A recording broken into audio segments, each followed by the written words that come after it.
እግዚአብሔር እንዲህ ብሎ ነገረኝ፣ አንተ የሰው ልጅ ለአንተ በትርን አንሳ። እሱም አንድ ብለው የሚከራከሩት የአስሩን ነገድ ልጆችና ሁለቱን ነገድ ጻፍ። አንተ ሌላ በትርን አምጥተህ በዮሴፍ ፈንታ ነገደ ኤፍሬምን ጻፍ። እሱ ዘንድ የተጨመሩ የእስራኤል ልጆች ሁሉ ጻፍ። ሁለቱን አንድ አድርገህ አንዲት በትርን አድርጋቸው፣ እጅህን ተይዘው ይኑሩ። የወገኖችም ልጆች አትነግረንምን? ምን አሳዘን ባሉ ጊዜ ጌታ እግዚአብሔር እንዲህ አለ በላቸው፣ የኤፍሬም ዕጣ ያሉ የዮሴፍ ወገኖችን እኔ እወስዳለሁ፣ እሱ ዘንድ ያሉ የእስራኤልም ወገኖች ለይሁዳ ወገኖች ይሰጣለሁ። ይሁዳም እጅ እንደ በትር ይሆናሉ፣ የጻፍኳቸው እነዚያም በትሮች በፊታቸው ይሆናሉ። ጌታ እግዚአብሔር እንዲህ አለ፣ ተማርከው ከሄዱትም ከገቡትም ከዚያ አሕዛብ አገር መካከል እስራኤል ወገኖች ሁሉ እነሆ ያመጣቸዋለሁ። ዙሪያቸው ካሉ ከአሕዛብም ሁሉ አገር ሰብስቤ ወደ እስራኤል አገር ወስዳቸዋለሁ በላቸው። እስራኤል አውራጃዋና በአገሬ አንድ ወገን አደርጋቸዋለሁ። አለቃቸውም አንድ ይሆናል፣ ንጉሥም ይነግሥላቸዋል። ከዚህ በኋላ ከሁለት አይከፈሉም።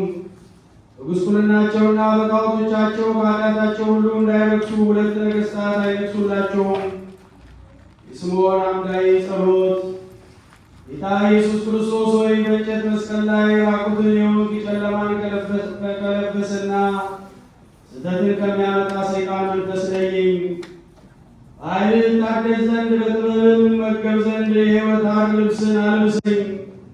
ጌታ ኢየሱስ ክርስቶስ ሆይ መላእክትን የብርሃን መጎናጸፊያ የምታጎናጸፋቸው ኃይልንም የምታስታጥቃቸው በመስቀል ላይ ራቁትን ቆምክ። ልቦናዬን ከፍጹም ድንቁርና ጨለማ ርቅ አንጻ። በልቤና በሕዋሳቴ ውስጥም የጌትነትን ብርሃን አብራ።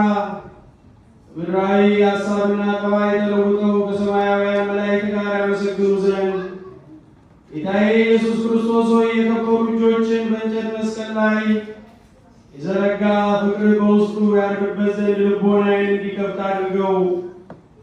ጌታዬ ኢየሱስ ክርስቶስ ሆይ መላእክትን ከእሳት የፈጠርካቸው፣ ሰማይንም እንደ ድንኳን የዘረጋ፣ የምድርንም ስፋቷን ያበዛ፣ በበረሃም ዓለማተ ሰማያትን እጅግ ከፍ አድርገህ የፈጠርክ፣ በበታቿም እጅግ ጥልቅ ያደረግህ፣ ዙሪያዋንም በባህር የከበብክ፣ ትእዛዝህንም ምድርን ባህር ላይ ጸንታ እንድትኖር ያደረግህ፣ በውስጡ ያለውን ሁሉ በመስቀል ላይ እንዴት እጅን ዘረጋ! እንዴትስ በቅኖት ተቸነከር! ወዴትስ ወረድ! ለሞት እስክትደርስ ድረስ የአዳምን ማዳን እንደምንወደድ እና አንደበት ካላቸው ለጌትነት ምስጋና ማቅረብ የሚችል ማን ነው? ጌታ ኢየሱስ ክርስቶስ ሆይ ፍቅርን በልቤ ውስጥ ቅረጽ፣ በክፉ ማሰሪያ ፍታኝ፣ ለዘላለም ጸንቶ በሚኖር ፍቅርህም እሰረኝ። ጌታ ኢየሱስ ክርስቶስ ሆይ ማያዊ መስቀልን አቅፌ እርሱ የሕይወትና የመድኃኒት መዓዛ እሸት ዘንድ ስጠኝ። ልቦናዬም ውስጥ ንጹሕ ደምህ ይውረድ፣ ንጹሕ መሠዊያ ይሆን ዘንድ ልቦናዬን ያክብረው።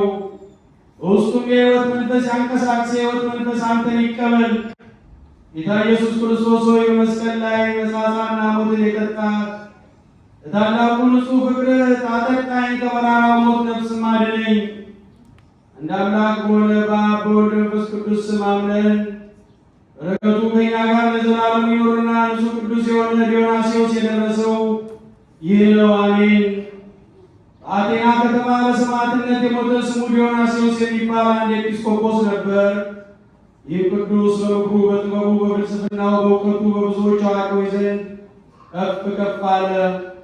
እርሱም ከንጉሥ አማካሪዎችና አዋቂዎች ከሆኑ መሳፍንት ማኅበር ውስጥ አንዱ ነበርና ከዚህ በኋላ ቅዱስ ጳውሎስ አስተምሮ የክርስትና ጥምቀትን አጠመቀው። በአቴና ከተማ ላይ ኤጲስቆጶስነት ሾመው።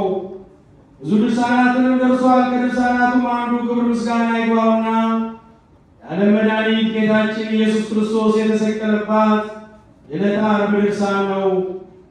ይህ ቅዱስ አንድ ቀን የፍልስፍና ጥበብ በሚመረመሩበትና ፈላስፎች በተሰበሰቡበት ቤት የፈላስፎች ሁሉ አለቃ ነበርና በከፍተኛ ወንበር አብሯቸው ተቀምጦ ሳለ ቀትር በሆነ ጊዜ ፀሐይ ጨለመ፣ ምድርም ተናወጠች።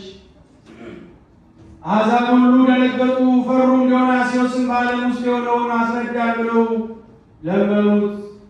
የጥበብን መጽሐፍ ይዞ በሐሳቡ በማዕረግ ፍጥረትን አየ። ወደ ፀሐይና ጨረቃ መውጫ በጥበቡ ሄዶ መረመረ። ጸጥ ብለው አገኛቸው፣ ከመንገዳቸው አልተመለሱም። ወደ ባህርም ሄዶ መረመረ፣ ባህሩንም ጸጥ ብሎ አገኘው።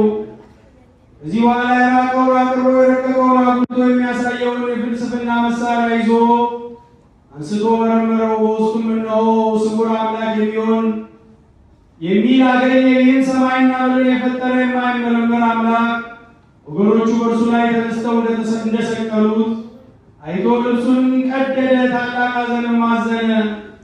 ምድር በተናወጠች ጊዜ ጨለማ ስለሆነ ለእርሱ የተገለጠለት ሊገልጥላቸው ዘንድ መኳንንቱ፣ መሳፍንቱ፣ ፈላስፎቹ ለመኑት። እርሱም የሆነውን ሁሉ ነገራቸው። ይህንንም በሰሙ ጊዜ ታላቅ ፍርሃት ፈሩ። ከዚህ በኋላ ኡስሞስ የተባለ ደቀ መዝሙሩን የሆነውን ሁሉ የሌሊቱን ስም የወሩንም ስም በዚያችንም ዓመት ስም ይጽፍ ዘንድ አዘዘው።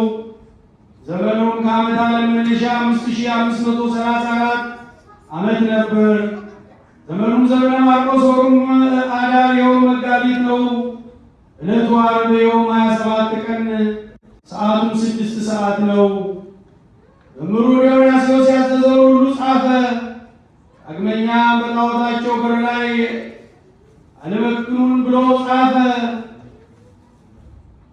እልመክኑን ብሎ ጻፈ። ይህም ስውር አምላክ ከሰማይ የወረደ ማለት ነው።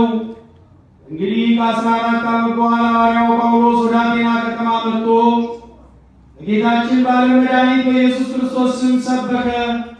እርሱም ከሰማይ እንደወረደ እመቤታችን ከድንግል ማርያም ከሥጋዋ ሥጋ ከነፍሷ ነፍስ ነስቶ ሰው እንደሆነ ስለ ሕማሙና ስለ ስቅለቱ፣ ስለ ሞቱ፣ ስለ ትንሣኤው፣ ስለ ዕርገቱ ሕያዋንና ሙታንን ይገዛ ዘንድ ዳግመኛ ስለ መምጣቱ አስተማረ። የአቴና ሰዎችም የሐዋርያው ጳውሎስን ትምህርት በሰሙ ጊዜ እጅግ አደነቁ። ወደ ዲዮናስዮስም ፈጥነው ሄደው እኛ በማናውቀው አባቶቻችን በማያውቁት አዲስ አምላክ ስም የሚሰብክልን ሰው ዛሬ መጣ አሉት። ዲዮናስዮስም ጳውሎስን ጠርቶ በሀገራችን ውስጥ የምትሰብከው ይህ አዲስ አምላክ ምንድን ነው አለው። ጳውሎስን በጣዖቶቻችሁ ቤቶች ላይ እልመክኑን የሚል ጽሑፍ አልፌ ሲሄድ አገኘው። ይህም የተሰወረ የማይመረመር አምላክ ከሰማይ ወረደ ማለት ነው። እናንተ የምሰብክላችሁ ይህ ነው አለው። በዚያ ጊዜም ዲዮናስዮስ 14 ዓመት ያህል የሆነውን የጻፈውን መጽሐፍ ያመጣው ዘንድ ደቀ መዝሙሩን አዘዘው። አመጣለት፣ ለጳውሎስም አሳየው። አይቶም አደነቀ። ዲዮናስዮስም በመድን ጌታ ስቅለት ጊዜ የሆነውን ምልክቱን ሁሉ መረመረው። ጳውሎስም ዘመነ ማርቆስ፣ ዕለቱ ዓርብ፣ ወሩ መጋቢት 27 ቀን፣ ሰዓቱ 6 ሰዓት ነው። በዚያችን ሰዓት ጌታችን ተሰቀለ።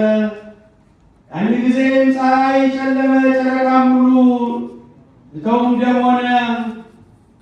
ምድርም ተናወጠች፣ ሙታንም ተነስተው ከመቃብር ከሲኦል ወጡ አለው። ዲዮናስዮስም ቀድሞ የጻፍነው ሌላው በእውነት ሆኗል፣ የሙታን መነሳት ነገር ግን እጹብ ድንቅ ነው አለው። ጳውሎስም በዚህ ሳትጠራጠሩ የተነሱትን ሙታኖች ወደ ሰዎቻቸው ሄደው የዓለም መድኃኒት ክርስቶስ በመስቀሉ ሲኦልን እንደበዘበዛት ነፍሳትንም እንዳወጣቸው አረጋግጠው ተናግረዋል አለው። ያን ጊዜ በጌታችን በዓለም መድኃኒት በኢየሱስ ክርስቶስ ስም አምነው ተጠመቁ። ሐዋርያ ጳውሎስን ሰገዱለት። ዲዮናስዮስንም ኤጲስቆጶስነት በእርሱ ላይ ሾመው። እርሱ ብዙ ታምራትን አደረገ፣ የቤተ ክርስቲያንንም ሥርዓት ተረጎመ። እዚህ በኋላ ቸብቸቦውን በሰይፍ ቆረጡት። የሰማዕትነትን አክሊል በመንግሥተ ሰማያት ተቀበለ። የቅዱስ ዲዮናስዮስ ጸሎቱና በረከቱ የመድኃኔዓለም ይቅርታውና ቸርነቱ ከእኛ ጋር ለዘላለሙ ይኑር አሜን። የታላቂቱ ሀገር የቁስጥንጥንያ ሊቀ ጳጳሳት የተመሰገነ ቅዱስ ዮሐንስ አፈወርቅ ሐዋርያው ጳውሎስ ቃል የተረጎመው ድርሳኔ ነው።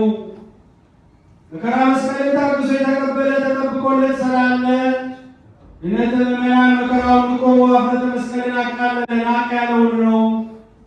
ይህም ማለት ፈቃዱ ባይሆን ፈጽሞ ባልታመመ ነበር። እርሱ ራሱ በከበረ ወንጌል የዚህ ዓለም ገዢ መጥቶ በእኔ ላይ ምን አያገባኝም አያገኝብኝም እንዳለው አልበደለምና አንደበቱ ማሰት አልተገኘምና እነሆ ባይፈቅድስ በመስቀል ላይ መከራ ባልተቀበለም ነበር፣ ያለመቀበልም በተቻለው ነበር።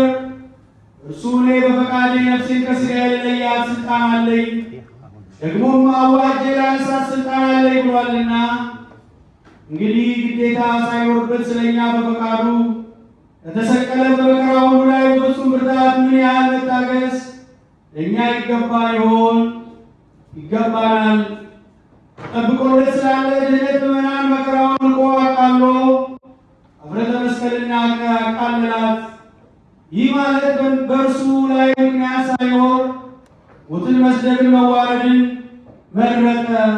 እርሱ ኀፍረትን ንቆ እንደተቀበላት ከሰው ዘንድ የሚሆነውንም ክብርን መናቅን ያስተምር ዘንድ ወዶ ኀፍረትን ናቃት አለ እንጂ ለምን ጎስቆልና ናቃት አላለም የሚል ቢኖር ይህን ያለ ሕማማተ መስቀልን ፈጽሞ እያዘነ በግድ ስላልተቀበለ ይህን አለ እንለዋለን።